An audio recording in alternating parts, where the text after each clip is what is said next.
Hello বন্ধুরা, আমার আগের ভিডিওতে আমি আপনাদের সাথে শেয়ার করেছিলাম পাম্বন ব্রিজের এক অসাধারণ ভিউ পয়েন্টকে। আর এই পাম্বন ব্রিজটি কিন্তু চেন্নাই বা মাদুরাই থেকে রামেশ্বরম যাওয়ার পথে আপনি উপভোগ করতে পারবেন। আর আজকে আমি চলেছি ধনুষকোটির পথে, আর এই ধনুষকোটির ভার্চুয়াল ট্যুরকে আপনাদের সাথে আমি শেয়ার করব। বন্ধুরা, এই ধনুষকোটি শুধুমাত্র রামেশ্বরম বা সাউথ ইন্ডিয়াই নয়, এটি সমগ্র ভারতবর্ষের মধ্যে একটি অন্যতম দর্শনীয় স্থান। এই ধনুষকোটি হলো দুই বৃহৎ সমুদ্রের সঙ্গমস্থল, যার একদিকে আছে দিগন্ত বিস্তৃত ভারত মহাসাগর আর তার নীল জলরাশি, আর অন্যদিকে আছে দিগন্ত বিস্তৃত বঙ্গোপসাগর। আর এই ধনুষকোটি থেকে ভগবান শ্রীরাম যাত্রা করেছিলেন লঙ্কার উদ্দেশ্যে রাবণ বধের জন্য।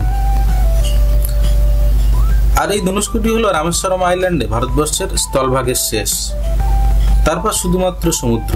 আর এখান থেকে মোটামুটি 25 কিলোমিটার দূরে অবস্থিত শ্রীলঙ্কা। বন্ধুরা, আপনারা যারা ভারতবর্ষের প্রাকৃতিক সৌন্দর্যকে উপভোগ করতে চান তাদেরকে বলবো আপনারা অবশ্যই একবার এই রামেশ্বরম আর ধনুষকোটিতে বেড়াতে আসতে পারেন। এখানে কিভাবে আসবেন, কোথায় থাকবেন, কোথায় খাওয়া দাওয়া করবেন, এখানে আসার বেস্ট টাইম কি, এখানে আর কি কি দর্শনীয় স্থানগুলো ঘুরে দেখা যায়, সবই এই ভিডিওতে আমি আপনাদের সাথে শেয়ার করব। আর বলবো বন্ধুরা, এখনো পর্যন্ত যারা আমার চ্যানেলটিকে সাবস্ক্রাইব করেননি, please like and subscribe my channel. তাহলে এই ধরনের আরও তথ্যপূর্ণ ভিডিওগুলি কিন্তু আপনাদের সামনে উপস্থাপনা করতে পারব। চলুন শুরু করা যাক এই ধনুষকোটি ট্যুরটিকে।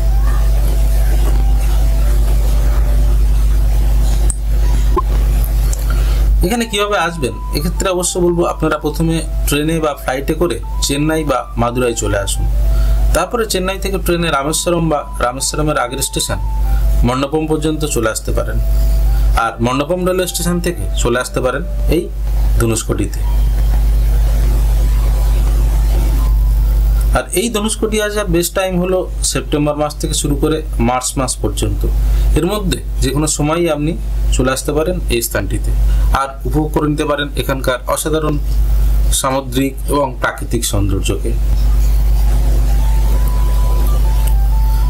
বন্ধুরা, এই ধনুষকোটি হলো এমন একটি জায়গা যেখানে ভারত মহাসাগর আর বঙ্গোপসাগরের বিপুল জলরাশির মধ্যে একটা ছোট্ট স্থলভাগের মধ্যে দাঁড়িয়ে দুই দিকের দিগন্ত বিস্তৃত সমুদ্রের নীল জলরাশির সৌন্দর্যকে প্রাণ ভরে উপভোগ করা যায়। আর বন্ধুরা, এখানে দাঁড়িয়ে সাক্ষী হওয়া যায় রামায়ণের এক বিখ্যাত পৌরাণিক কাহিনীর, যে পৌরাণিক কাহিনীতে ভগবান শ্রীরাম লঙ্কার উদ্দেশ্যে যাত্রা করেছিলেন এই স্থানটি থেকে। আর এই ধনুষকোটিতে দাঁড়িয়ে উপভোগ করা যায় ভারত মহাসাগরের অশান্ত কিন্তু সুন্দর জলরাশি। তবে ভারত মহাসাগরের দিকে খুব একটা বেশি না নামাই ভালো। আমি বলবো সেক্ষেত্রে আপনি যদি এই সমুদ্রের মধ্যে কিছুটা নামতে চান তাহলে এর জাস্ট অপোজিট দিকে বঙ্গোপসাগরের মধ্যে কিছুটা যেতে পারেন, কারণ সেই বঙ্গোপসাগরের দিকে কিন্তু এই দুই সাগরের যে সঙ্গমস্থলটি আপনি দেখতে পাবেন। আর সেখানে কিছুটা সময় আপনি কাটাতে পারবেন এবং চাইলে সমুদ্রের মধ্যে একটু নামতে পারবেন এবং স্নান করতে চাইলেও সামান্য সমুদ্রের মধ্যে গিয়ে স্নান করতে পারবেন। আর এই ধনুষকোটিতে এলে একটু সময় হাতে নিয়ে আসুন, মোটামুটি 2 থেকে 3 ঘন্টা সময় এখানকার প্রাকৃতিক সৌন্দর্য প্রাণ ভরে উপভোগ করুন। আর এখানে আসলে বেলা 2টোর মধ্যে প্ল্যানিং করুন, কারণ 5টার পরে স্থানটি ট্যুরিস্টদের জন্য কিন্তু ক্লোজ হয়ে যায়।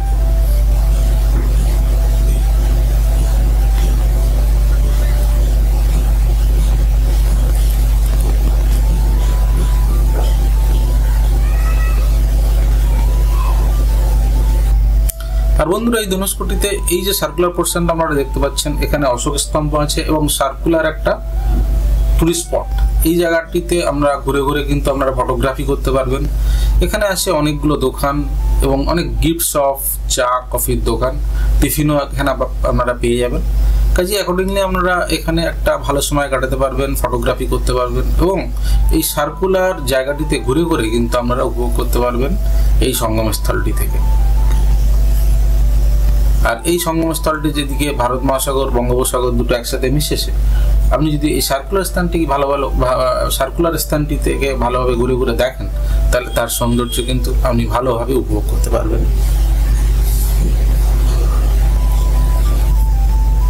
আর এইখানটি হলো সঙ্গমস্থল দুই সাগরের, একদিকে দেখতে পাচ্ছেন শান্ত বঙ্গোপসাগর, একদিকে ভারত মহাসাগরের তার উত্তাল সমুদ্রের ঢেউ। আর এখান থেকে সোজা যে জায়গাটা আমরা দেখতে পাচ্ছি এটাই হলো দুই সাগরের সঙ্গমস্থল। আগে অনেকটা দূরে যাওয়া যেত, কিন্তু এখন ততটা অ্যালাউ করে না, একটা জায়গায় তারা রেস্ট্রিক্টেড করে দিয়েছে।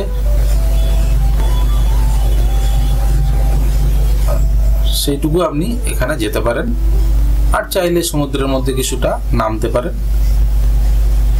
এই সামনেই যে দূরে দোকানটি দেখতে পাচ্ছি ওটাই হলো এখানকার ম্যাক্সিমাম লিমিট, এরপরে কিন্তু আপনি আর এর মধ্যে যেতে পারবেন না। তবে এইখানটায় দাঁড়িয়ে অনেকটা সময় কিন্তু আপনি ভালোভাবে কাটাতে পারবেন। বন্ধুরা, এই রামেশ্বরমে আছে বিখ্যাত জ্যোতির্লিঙ্গ রামেশ্বরম টেম্পল, পবিত্র অগ্নিতীর্থম ঘাট, এপিজে আব্দুল কালামের বাড়ি, আর রামায়ণের পৌরাণিক কাহিনীর সাথে জড়িত অনেক কিছুই। আমার নেক্সট ভিডিওতে সেগুলি আপনাদের সাথে আমি শেয়ার করব। আরও শেয়ার করব রামেশ্বরমে কোথায় থাকবেন, কোথায় খাওয়া দাওয়া করবেন, এবং আরও কি কি দর্শনীয় স্থান রামেশ্বরমে আপনি ঘুরে দেখবেন। বন্ধুরা, তাহলে আজকে এইটুকুই, দেখা হবে আমার নেক্সট ভিডিওতে। আর যারা এখনও আমার চ্যানেলটিকে সাবস্ক্রাইব করেননি, please like and subscribe my channel. তাহলে আরও এই ধরনের তথ্যপূর্ণ ভিডিওগুলি আপনাদের সামনে উপস্থাপনা করতে পারবো। আর আজকে আমার ভিডিওটি দেখার জন্য ধন্যবাদ রইল।